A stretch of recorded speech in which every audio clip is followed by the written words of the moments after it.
So apparently we can't rely on Donald Trump or Pete Hegseth to tell us the truth. Now, a recent investigation shows that majority of U.S. bases in the Mideast damaged by Iran. CNN did this investigation, and this has been posted within the past 24 hours. Unprecedented destruction. A CNN investigation discovering Iran has caused extensive damage to a majority of the U.S. military sites in the region. Precise Iranian missile and drone strikes, aided by sophisticated Chinese technology, hitting some of America's most crucial military assets in the Middle East. The extent of the damage unknown until now. Our Tamara Kablawi is out front. Camp Buehring, Kuwait. American soldiers enjoying a karaoke night at one of the biggest U.S. military hubs in the Gulf. That was then. This is now. A once bustling American microcity in the desert, nearly empty and heavily damaged after a weeks-long barrage of Iranian missiles and drones. One of many U.S. military facilities in the oil-rich Arabian Peninsula, targeted by Iran even as the U.S. and Israel pummeled the Islamic Republic's large arsenal. So what impact have Iran's strikes had on America's footprint in the Middle East? A CNN investigation found evidence of unprecedented destruction. We can reveal that strikes damaged at least 16 U.S. installations across 8 countries. According to our analysis and sourcing, that's the majority of American military positions in the region, and some of them are virtually unusable now. A U.S. source familiar with the situation told us that they'd never seen anything like this at American bases, that these were rapid, targeted strikes using advanced technology. Iran's main targets? Multi-million-dollar aircraft, like this Boeing E-3 Sentry, which gave the U.S. a huge amount of visibility over the Gulf.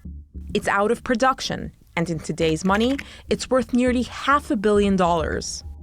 Critical communications equipment. Look at these giant golf balls. They're known as radomes, and they protect satellite dishes vital for data transmission.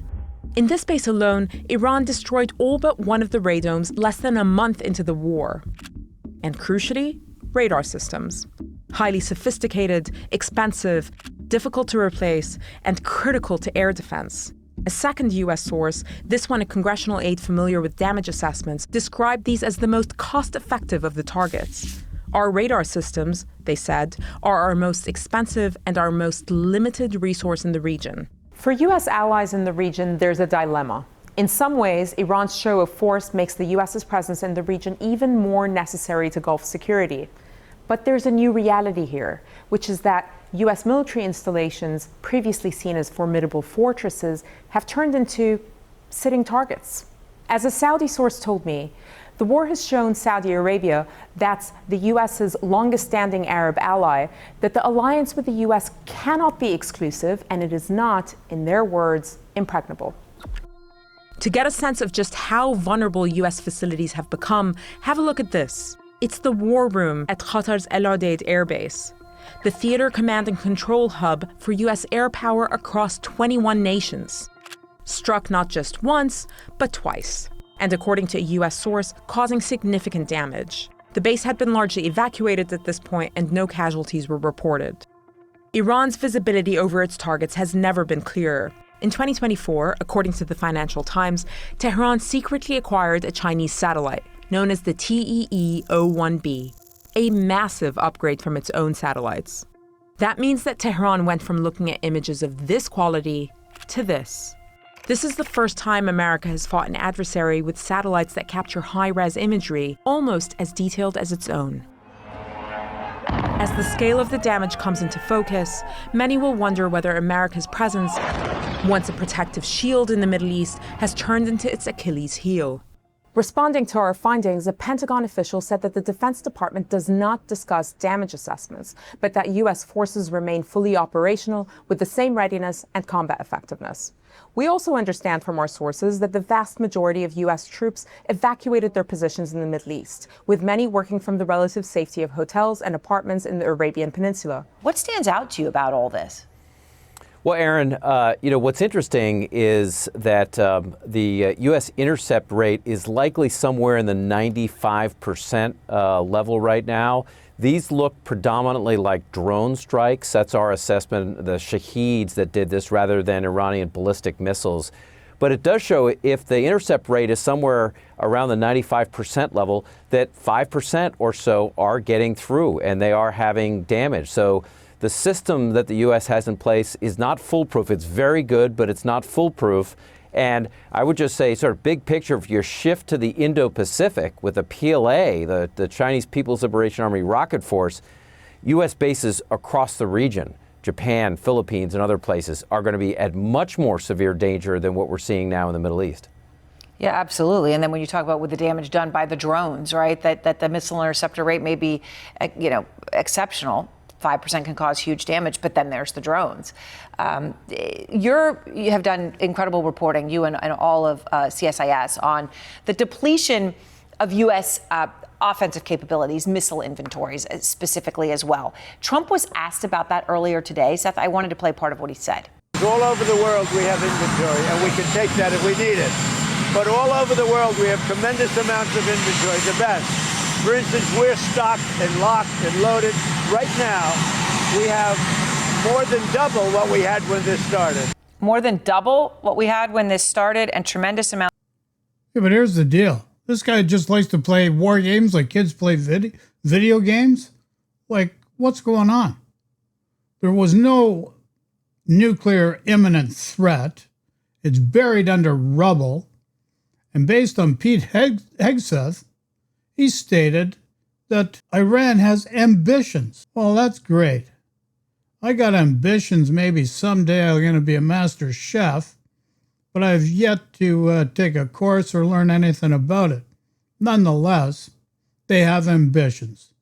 So Israel and the United States have jeopardized energy and food around the world with this reckless war based on a country they feel should not have ambitions. Different ways of dealing with what you don't agree with. Of inventory. I mean, what do you even make of such comments? Obviously false when it comes to things like tomahawks, but what do you make overall? Well, I think what's important is that not all missiles are created equal. I mean, one of the advantages the U.S. had over time in Iran was that it had air dominance. It could use short-range missiles like Joint Direct Attack Munitions, or JDAMs. The problem that the U.S. has in the Pacific right now is it's going to have to use long-range missiles because the Chinese have such extensive capabilities to hit targets in what we call the first and second island chains, like out to Guam. And there, the U.S. stockpiles of long-range munitions, like Tomahawks, like JASSMs, like long-range anti-ship missiles, LRASMs, they are in very limited supply right now, and the same thing with interceptors. So what really matters in this discussion is not missiles per se. It's not helpful to talk about missiles in general. It's the missiles you need to deter in specific situations.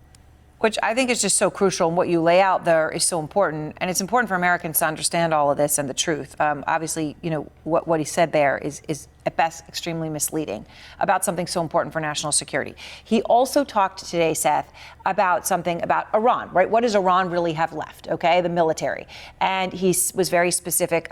Here he is. We get the radical left to say, we're not winning. We're not winning. They don't have any military left. It's unbelievable. It's actually, I believe it's treasonous. Okay, you want to know the truth? It's treasonous. And he said that Iran they've got nothing left. Okay, you've looked specifically at that, and you found that Iran does still have a lot left when you look at drones, you look at missile launchers. Yeah, Aaron, I mean, look, there's no question, first of all, that Iran has its capabilities across the boards are degraded.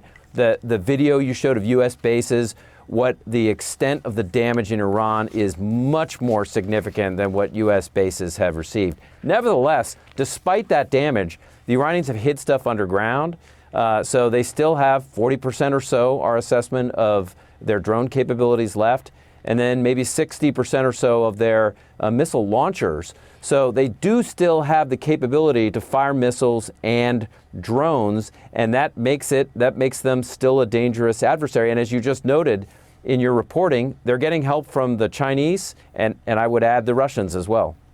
All right. Seth Jones, thank you very much. So you heard it there. They're getting help from the Chinese and the Russians.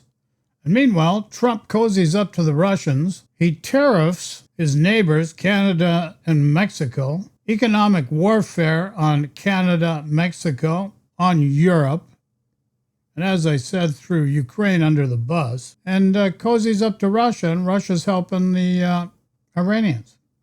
But meanwhile, this war is not based on a nuclear imminent threat. It's based on what Hegseth said, because the Iranians have an ambition. And furthermore, it's proven that the terrorists do not bring manufacturing back to America. So he's got a problem there. And how he gets around that, he's trying to get another 1.5 trillion,